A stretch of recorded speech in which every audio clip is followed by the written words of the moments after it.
Want to take your iPhone videography to the next level? ProRes is a professional-grade video format that provides higher quality and better color accuracy, perfect for advanced editing. This guide will show you how to enable and record ProRes videos on your iPhone. Let's get started.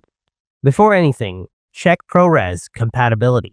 ProRes is available on iPhone 13, iPhone 13 Pro, iPhone 14 Pro, and newer Pro models.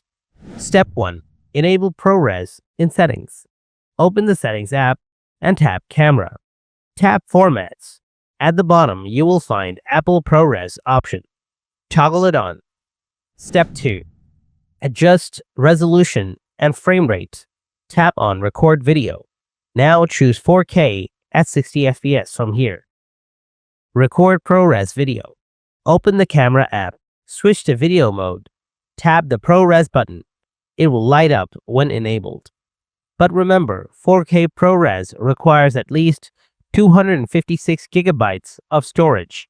If not, you will have to switch to 1080p 30 FPS.